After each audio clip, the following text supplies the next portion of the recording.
All right. Thank you so much, Allison. Can you all hear me okay?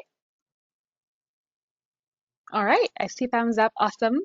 And also thanks to Paige for organizing this. And thank you all for being here this morning.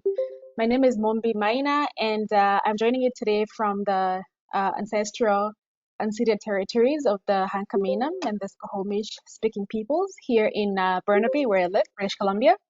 And I am a social planner with the City of Vancouver, and I'm leading the equity work development, the equity framework development, together with a team of powerful and passionate individuals in the community of Vancouver as well.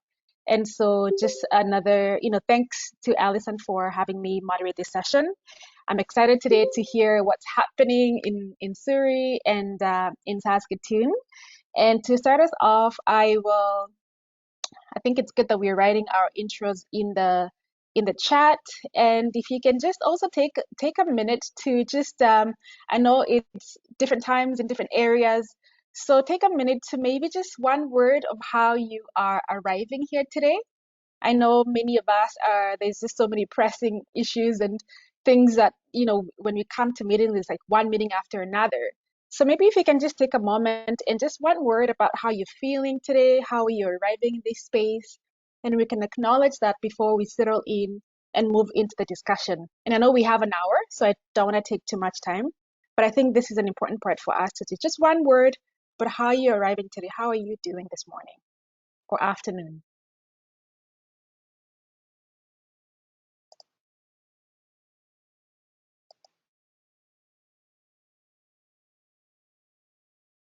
Were you wanting that in the chat or via Yes, voice? in the chat. In the chat, please. Yes, Okay. in the chat. Yeah. I see cloudy. Yes.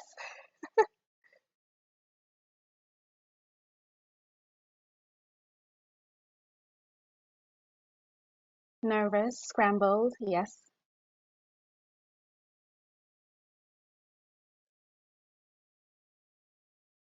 Pumped. Awesome. Refreshed and excited. Awesome. I see that. Intrigued, interested. All right. Keep those coming. A bit overwhelmed. Absolutely.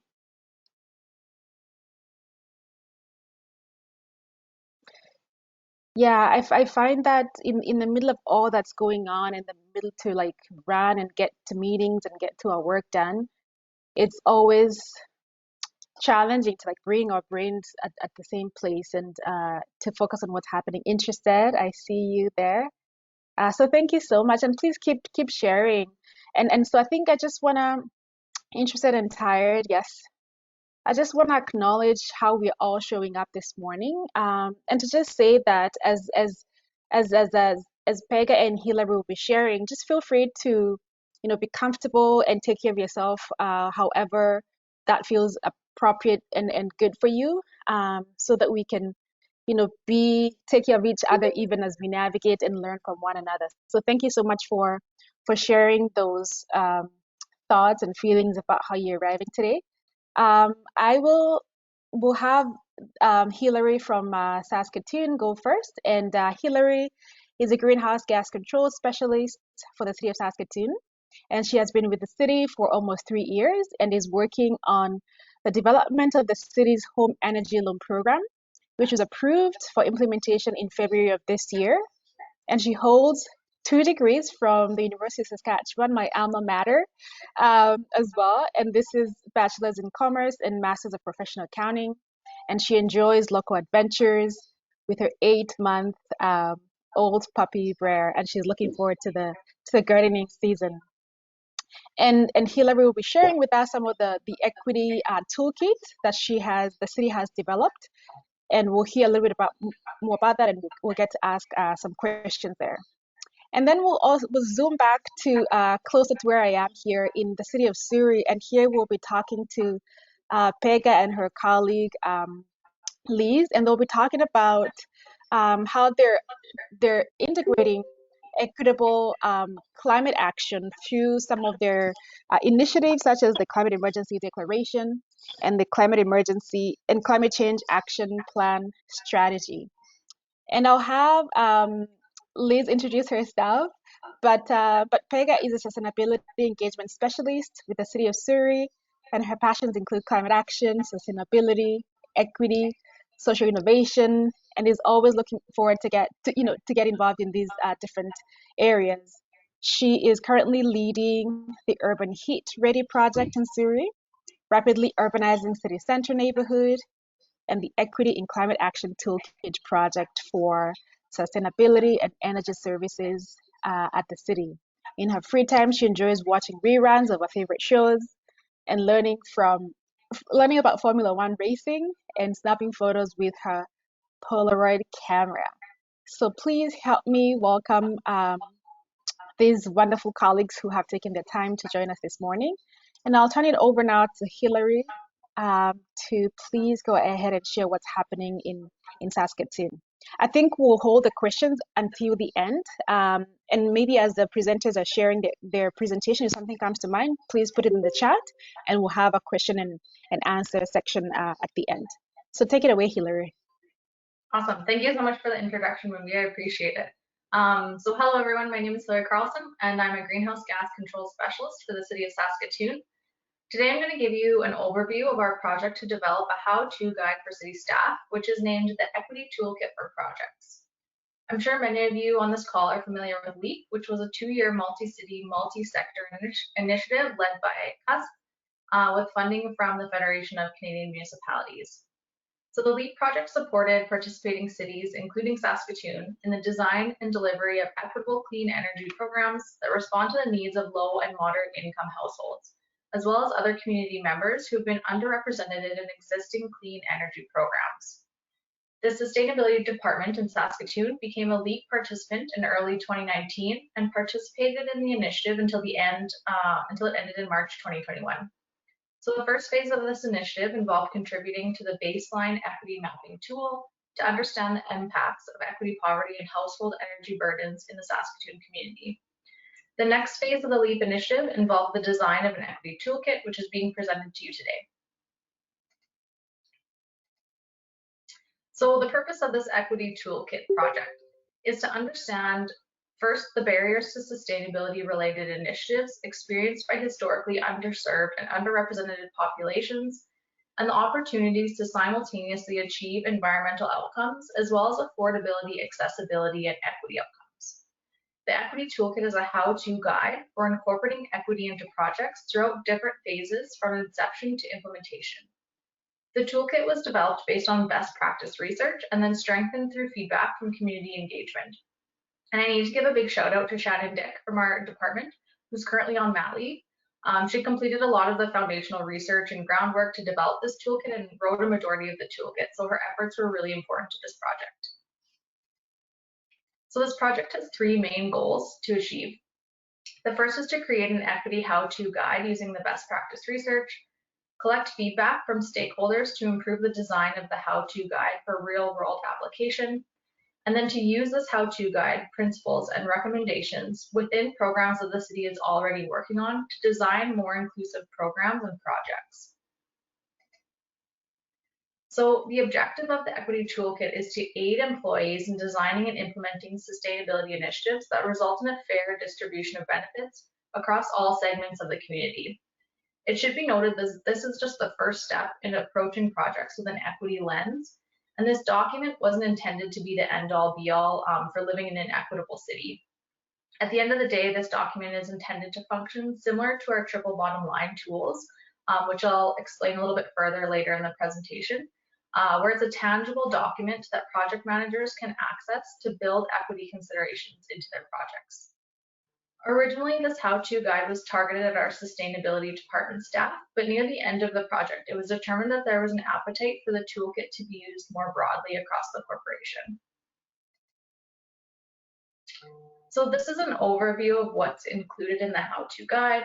It's approximately 28 pages in length, and it includes the following. So key principles are the best practices and ideals the guide is based on. Some of the principles are really large and complicated ideals, so it's not intended that every project will meet all of these things.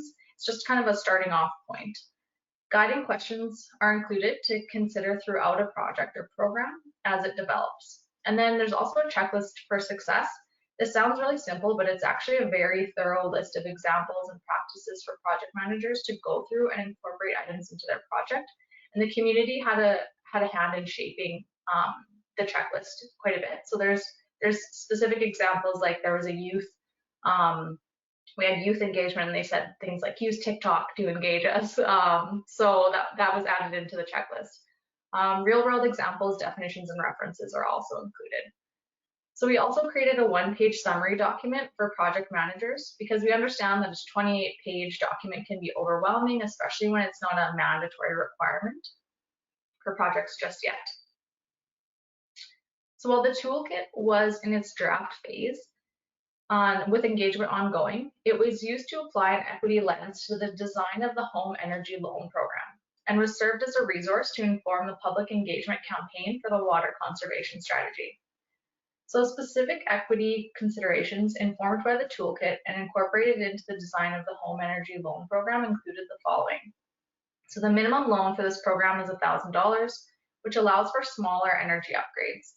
The program doesn't include a credit check, income verification, or mortgage lender consent from participants. And the maximum loan for this program is up to $60,000, but it's not dependent on the value of someone's home. It also includes flexible repayment terms that are chosen by the applicant. And the program allows administration fees to be included in the loan amount, so there's not an upfront admin fee that is charged to participants to access the program. The program will also provide a list of pre-vetted contractors that participants can trust. It kind of acts as a consumer protection piece. And the program will pay contractors in the program directly for completed projects. So this eliminates the need for bridge financing or kind of predatory lending involved in this program. In addition to this, our city council actually chose, when they saw the base design for the program, to waive the administration fee for those that are income qualified. And the design of HELP, I need to note, is not perfect. It still focuses on homeowners and doesn't really provide benefit to multi-unit building dwellers or renters. But running the program through the Equity Toolkit early allowed us to approach the design from an equity perspective. So I kind of mentioned this to Allison at the top of the call. Our city council is aware of the toolkit, but our formal presentation of the toolkit is going to council in June of this year. So the report going to council includes embedding the toolkit into our triple bottom line framework, which already exists at the city, and it's well aligned with the toolkit's purpose. I'll discuss the triple bottom line, or TBL for short, framework shortly. This report also requests operational funds for dedicated staff to continue the triple bottom line and equity toolkit work. So now I'll provide a little bit more context on our triple bottom line policy and approach. So this diagram represents the city's interpretation of our triple bottom line. Our triple bottom line policy came into effect in 2020 and is a policy and a set of tools used for projects. It requires that any projects over $10,000 in value have to be ran through this triple bottom line analysis. The analysis at the end, once it's complete, is an attachment that goes with our council reports. So this graphic shows our economic and social systems as part of the environment. And this is to reflect that an economy best operates within a healthy society, and a healthy society cannot exist outside of a natural environment. Thus, sustainable decision-making respects environmental constraints while supporting a healthy society and a strong economy. As best practices evolve in this field, good governance has also been identified as a requirement for the successful delivery and uptake of sustainability, which is why we have it wrapped around the outside of the circle. What we're really talking about here is somewhat of a quadruple bottom line approach, with good governance as the fourth pillar. But the triple bottom line wording seems to be more familiar to people, so that's how we've left it for now. So as mentioned, social equity is one of the pillars within the triple bottom line decision-making framework, and it's defined in this frame as such. So social equity and cultural well-being improves the lives of all people by supporting intra and intergenerational equity, diversity, and inclusion, individual and community health and well-being, safety, culture, and identity, and quality of life. But you might be wondering, how does our triple bottom line analysis work? So there's a number of different ways that the framework could be used to support the city's work. Examples of this include deciding which initiatives to prioritize, developing business cases, project management templates, and funding applications using this framework, improving or refining the scope of an initiative even before many details are solidified, providing a baseline score to improve on over time, for communicating triple bottom line implications and reports to council and committee to help ensure that our initiatives are well understood by decision makers and the public, to ensure an initiative's triple bottom line objectives remain on track by reviewing the decision-making tool at key decision-making points or phases. And finally, the decision-making tool can be used as a project closure to establish whether a desired triple bottom line objectives were met during a program implementation. So the triple bottom line framework, the goal is for the triple bottom line principles to be integrated into all of our work in order to enable the triple bottom line outcomes in every project and program, from conception to implementation to reporting. So in order to do that, our sustainability department has delivered a toolbox of support to help staff use the triple bottom line policy. So as you can see, the Equity Toolkit is expected to be used as an additional tool along with these other resources, and it fits in quite nicely. So going back to the toolkit and some lessons learned during the process. So in our design of the toolkit, we tried to make it user-friendly and include lots of text boxes, links to other sections in order to make it easy to use. That's kind of one of my peeves with government documents, I find, is you can't actually click the table of contents to get to the section you want. Maybe that's just a Saskatoon thing, but something as simple as that makes it a bit more user-friendly. We also designed that one-page summary to entice project managers to learn more about the toolkit while giving them a clear overview. We did have some struggles with engagement during the development. So our engagement timeline was shortened as the pandemic paused public engagement for a few months, and we had to pivot to a virtual environment as an organization as a whole. The toolkit is also pretty lengthy. It's not ideal to walk community members through it line by line, so we tried to ask in virtual meetings broader questions about access to city programming and limitations or barriers individuals face when they're presented with environmental programs.